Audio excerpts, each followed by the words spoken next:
Capítulo 12. O Beco do Sebastião. O Beco do Sebastião, ao contrário do que o nome sugeria, era um bar-restaurante bastante amplo com uma fileira de reservados separados do salão por treliças. Não havia muitas mesas vagas àquelas horas, como se nele persistisse a química ambiental do forró do Afonso. O movimento era intenso, desordenado, e o rumor de mesas e pessoas contínuo. No ponto mais alto de uma eletrola, um baião de Luiz Gonzaga dos mais antigos. Depois de andar algum tempo dentre as mesas, Léo e Guima encontraram uma desocupada. Sentaram-se, olhando de todos os lados, na expectativa de que João Valentão aparecesse a qualquer momento. Para confundi-los, muita gente, carregando sanfonas, entrava e saía. "Estamos numa cidade do Nordeste", exclamou Guima. "Mas de João Valentão, nada ainda." "Calma, Léo." Guima e Léo pediram ao garçom o prato do dia, já que nada entendiam de pratos típicos. "Como é que vamos saber se ele está aqui?" perguntou Léo. "Da forma mais simples possível", respondeu Guima, fazendo sinal ao garçom da ala. "Por favor, João já veio?" "Que João?" "O sanfoneiro, João Valentão. Disseram que faz ponto aqui." "Pode ser que já tenha chegado", respondeu o garçom. "Sempre fica lá no fundo com a Luana." "Quer que o chame?" Guima fez um gesto negativo. "Deixe, vamos lhe fazer uma surpresa." Veio a comida, que Léo não conseguia engolir. A preocupação tirava-lhe a fome. Guima, ao contrário, parecia faminto. "Vou fazer uma sondagem lá no fundo", comunicou Léo. "Espere, eu vou." "Vá comendo, Guima. Conheço o Valentão pela fotografia. Depois, você com essa panca de porteiro do Parque Hotel, lembra a gente da polícia." "Lá vou eu." Léo, como que não quisesse nada, seguiu até os fundos do restaurante. Viu a cozinha, com sua movimentação toda, e a caixa registradora, onde estava um homem de meia idade, muito gordo, talvez Sebastião, o proprietário, a julgar pela satisfação com que recebia o pagamento das contas. Pouco atrás da caixa, havia uma porta de vai-vem que se abria para um corredor de cimento. Léo parou por lá como se apreciando a agitação da cozinha. Quando alguém passava, espiava, viu algumas portas fechadas. Subitamente chegaram aos teus ouvidos os sons inconfundíveis de uma sanfona. Alguém, num daqueles quartos do corredor, tocava um chachado com um balanço bem profissional.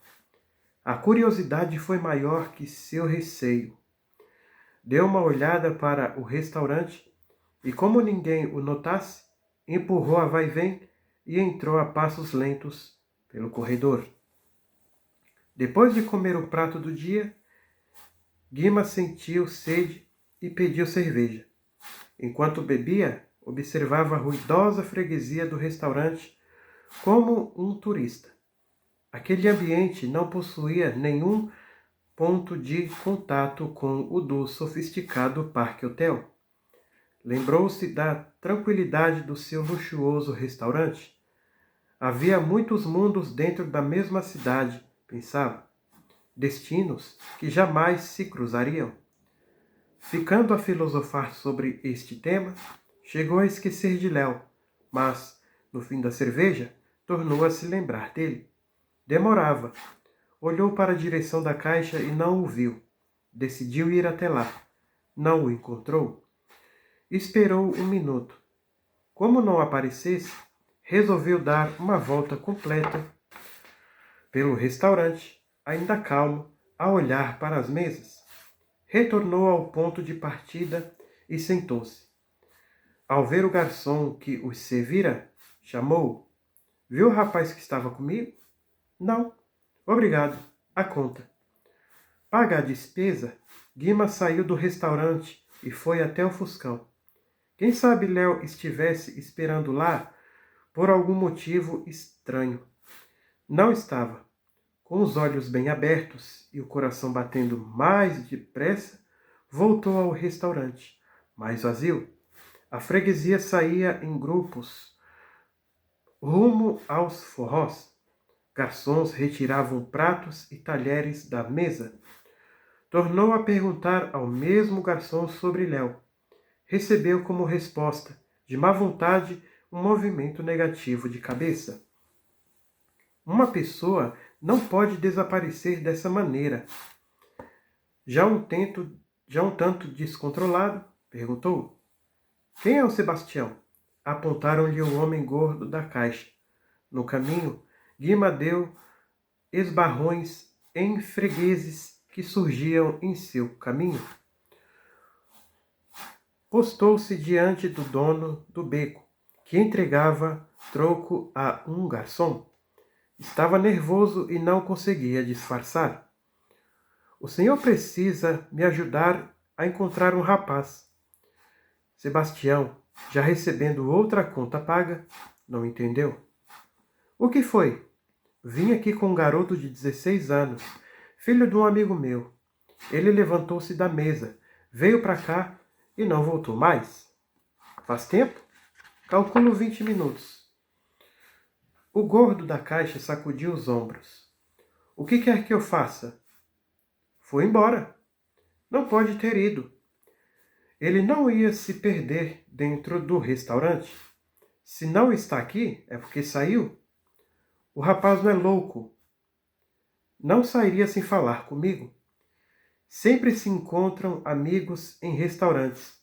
Volte para a mesa e espere. Guima atendeu o conselho. Retornou à mesa e sentou-se. Mas ao ver o restaurante quase vazio, afligiu-se outra vez. O que diria a Rafa se algo tivesse acontecido a seu filho? Foi até o Fuscão com a certeza de não encontrá-lo. Entrou novamente no restaurante. Dirigiu-se à caixa descontrolado a viver um pesadelo. Sebastião já não estava lá. No seu lugar, um garçom recebia as últimas contas. Onde está seu patrão? Foi embora? Eu não o vi sair. O senhor não viu, mas ele saiu, respondeu o garçom, grosseiro. Guima ficou diante da caixa, apalermado. O que faria? Continuar esperando ou chamar a polícia? Chegou a tocar os dedos no telefone. O desaparecimento de Sebastião também lhe pareceu misterioso. Pôs-se a andar sem rumo, e apenas por acaso seus olhos bateram na porta de vai-vem. Não gastou um segundo para hesitações. Empurrou-a com um ombro e foi entrando. Quando se viu no corredor, Léo pensou logo em recuar, mas o som da sanfona, tocavam agora um shot das meninas, o atraíram. Das 6 portas existentes, apenas uma aberta, a do quarto ocupado pelo sanfoneiro. Seria João Valentão? Descobrir isso era pouco. A voz de Gino, em seus ouvidos, pedia-lhe para descobrir também se a sanfona era de boa vida. Que não esquecesse as iniciais. O sanfoneiro, num pupurri muito incrementado, tocava agora Asa Branca, criando variações sobre a melodia. Léo, sem saber o que fazer, ficou parado a uns passos da porta entreaberta. Gino e Ângela não estavam lá para que decidisse em conjunto o próximo lance. Viu no fim do corredor algo que devia ser depósito de garrafas. Belo lugar para esconder-se. Passou então pelo quarto do mago da sanfona, comunicando em voz alta. Telefone para o senhor! Ao entrar no depósito, escuro e com um dedo de água no chão, Léo colou-se à parede, esperando que o plano desse resultado. Naquele silêncio opressivo, ouvia-se apenas os pingos contínuos de uma torneira defeituosa. No quarto, o desfile de músicas nordestinas fora interrompido. É para mim o fio? Uma voz exigia confirmação. Se ele voltar a tocar sanfona, a ideia falhou, pensava Léo. Outro receio o assaltou. E se alguém entrar e me encontrar aqui? Mas antes que procurasse resposta, ouviu passos gingados e pesados no corredor. João, acreditando no chamado, dirigia-se ao restaurante para atendê-lo. Era a oportunidade, afinal. Saiu do depósito e 10 passos além adentrou no pequeno cômodo, cuja porta ficara aberta. Mas a luz fora apagada. Tateou o interruptor e acendeu-a. Ali, sobre a cama, estava uma velha concertina, igual à do retrato trazido por Zula. Pegou na expectativa de localizar as iniciais. Não conseguia ver nada. Ergueu o instrumento na direção da luz, extraindo desastradamente um som inesperado dos teclados. Assustado, descontrolou-se e quase a sanfona lhe escapa das mãos. Não a julgava tão pesada. Procurou as iniciais ao ouvir o sopro de sua respiração. Afinal, B e V, 2 letras pequenas que o próprio ladrão provavelmente não notara. Missão cumprida. Aquela sanfona pertencera ao Boa, fora o motivo do crime e bastaria para condenar João Valentão. Léo a repôs sobre a cama, cuidadosamente. Restava apagar a luz e sair. O que faz aqui, garoto? Um homem alto e corpulento, de pele escura e maltratada, vestindo calça e camiseta, ocupava todo o espaço aberto da porta. A fotografia dele estava no carro de Guima. Embora nela, João Valentão sorrisse sem oferecer perigo. Léo balbuciou uma resposta. Sou freguês do restaurante. Entrei por engano. A explicação não convenceu João Valentão. O pavor se apoderara de Léo e o desmascarou. Você está mentindo. Tenho bom ouvido. Foi quem disse que me chamava ao telefone. Queria que eu saísse do quarto. Então, ele sabia? Léo sentiu-se perdido, mas teve força para dizer. Por que faria isso? Para roubar minha sanfona? E eu odeio ladrões. Já aleijei muitos deles. E não perdoo, mesmo sendo mulheres, velhos ou crianças. Vou lhe dar um castigo, ladrão, ameaçou João, como se a palavra lhe causasse nojo. Não vai esquecer mais essa surra. Vendo que o sanfoneiro avançava, erguendo as mãos, Léo recuou até encostar-se numa pequena mesa. Tentar segurar aquele homem com palavras não adiantaria. Fugir, bloqueado pelo seu corpo? Impossível. Gritar era a única possibilidade.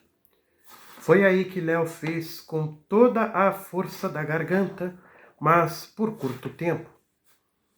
João Valentão tapou a boca de Léo. Ladrão! Maldito ladrão! Léo mordeu a mão do agressor e, por um instante, favorecido pelo inesperado, com João recuando, teve a impressão de que conseguiria alcançar o corredor. Já passava pela porta quando foi agarrado pelo braço e atirado violentamente na cama. Teve aí tempo para outro grito, mas não dava para tentar nova fuga.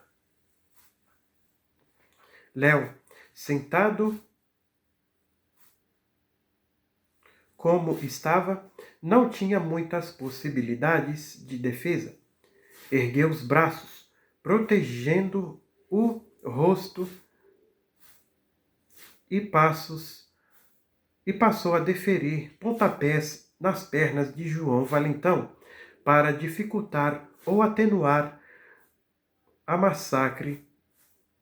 o massacre a caminho. Seu esforço serviu apenas para irritar ainda mais o sanfoneiro.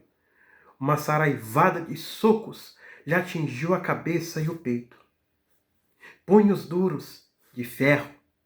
Teve aí a impressão de que apagavam a luz. Engano. Desmaiou.